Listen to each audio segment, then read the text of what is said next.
people say, oh, I see the ocean doing this last year, that means that something changed in the atmosphere last year. And this is not necessarily true at all. In fact, it's actually quite unlikely, because it can take hundreds to thousands of years for the deep ocean to respond to forces and changes that are taking place at the surface. It is also suggested that even a mild rise in temperature will lead to the spread northward of deadly insect-borne tropical diseases like malaria. But is this true? Professor Paul Reiter of the Pasteur Institute in Paris is recognized as one of the world's leading experts on malaria and other insect-borne diseases. He is a member of the World Health Organization Expert Advisory Committee, was chairman of the American Committee of Medical Entomology of the American Society for Tropical Medicine, and lead author on the health section of the US National Assessment of the Potential Consequences of Climate Variability. As Professor Reiter is eager to point out, mosquitoes thrive in very cold temperatures. Mosquitoes are not specifically tropical. Most people will realize that in temperate regions there are mosquitoes. In fact, mosquitoes are extremely abundant in the Arctic. The most devastating epidemic of malaria was in the Soviet Union in the 1920s. There were something like 13 million cases a year and something like 600,000 deaths. A tremendous catastrophe that reached up to the Arctic Circle. Archangel had 30,000 cases and about 10,000 deaths. So it's not a tropical disease. Yet these people in the global warming fraternity invent the idea that malaria will move northwards. Climate scare stories cannot be blamed solely on sloppy or biased journalism. According to Professor Reiter, hysterical alarms have been encouraged by the reports of the United Nations Intergovernmental Panel on Climate Change, or IPCC. On the spread of malaria, the IPCC warns us that mosquito species that transmit malaria do not usually survive where the mean winter temperature drops below 16 to 18 degrees Celsius. According to Professor Reiter, this is clearly untrue. I was horrified to read the second and the third assessment reports because there was so much misinformation without any kind of recourse, or virtually without mention of the scientific literature, the truly scientific literature, the literature by specialists in those fields. In a letter to the Wall Street Journal, Professor Frederick Seitz, former president of America's National Academy of Sciences, revealed that IPCC officials had censored the comments of scientists. He said that this report is not the version that was approved by the contributing scientists. At least 15 key sections of the science chapter had been deleted. These included statements like, none of the studies cited has shown clear evidence that we can attribute climate changes to increases in greenhouse gases. No study to date has positively attributed all or part of the observed climate changes to man-made causes.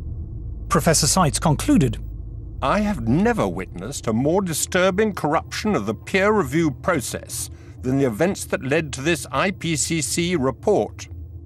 In its reply, the IPCC did not deny making these deletions, but it said there was no dishonesty or bias in the report and that uncertainties about the cause of global warming had been included. The changes had been made, it said, in response to comments from governments, individual scientists, and non-governmental organizations. When I resigned from the IPCC, I thought that was the end of it. But when I saw the final draft, my name was still there, so I asked for it to be removed. Well, they told me that I had contributed, so it would remain there. So I said, no, I haven't contributed because they haven't listened to anything I've said. So in the end, it was quite a battle. But finally, I threatened legal action against them, and they removed my name. And I think this happens a great deal. Those people who are specialists but don't agree with the polemic and resign, and there have been a number that I know of, they are simply put on the author list and become part of this 2,500 of the world's top scientists. Research relating to man-made global warming is now one of the best-funded areas of science. The US government alone spends more than $4 billion a year. According to NASA climatologist Roy Spencer, scientists who speak out against man-made global warming have a lot to lose.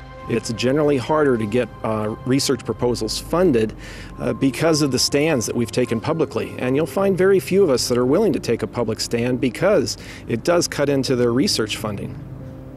It is a common prejudice that scientists who do not agree with the theory of man-made global warming must be being paid by private industry to tell lies. I get it all the time. You must be in the pay of the multinationals.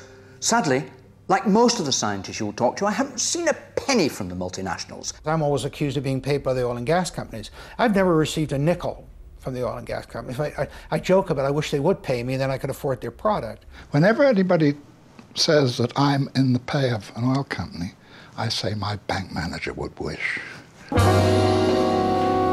There is almost no private sector investment in climatology, and yet to be involved in any research project which involves an industry grant, no matter how small, can spell ruin to a scientist's reputation. Modern technology fueled by greenhouse gases. Patrick Michaels is Professor of Environmental Sciences at the University of Virginia. He was chair of the Committee on Applied Climatology at the American Meteorological Society, president of the American Association of State Climatologists, the author of 3 books on meteorology, and an author and reviewer on the UN's Intergovernmental Panel on Climate Change. But when he conducted research which was part funded by the coal industry, he found himself among those under attack from climate campaigners. British-based corporations are some of the worst climate criminals on the planet. Shell is based in the UK, right here in London. We have the right and the duty to take it back into public ownership, dismantle it, break it up, and send its managers to rehabilitation training. But reasoned debate is not the only casualty in the global warming alarm. As international public policy bears down on industrial emissions of carbon dioxide, the developing world is coming under intense pressure not to develop.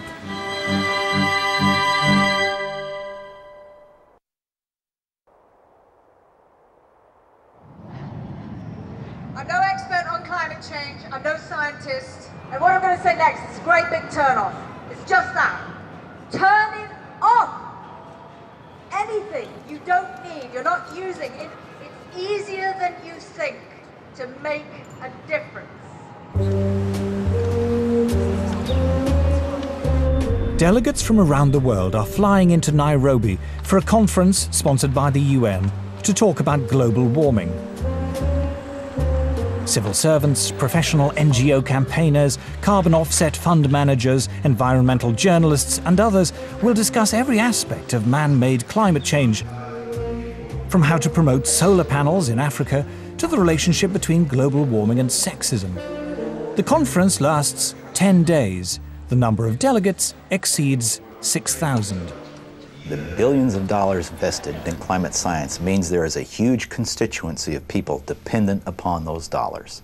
And they will want to see that carry forward. It happens in any bureaucracy. Where I live, we have a local council global warming officer.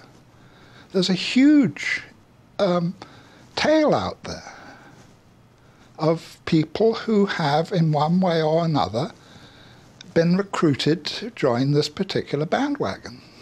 Anybody who stands up and says, hey, wait a minute, let's look at this coolly and rationally and carefully and see actually how much merit, how much this stands up, they will be ostracized.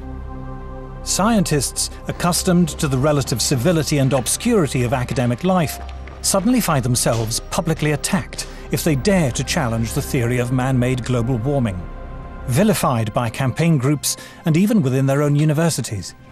It's the old English saying, if you stand up in the coconut shy, they're going to throw at you.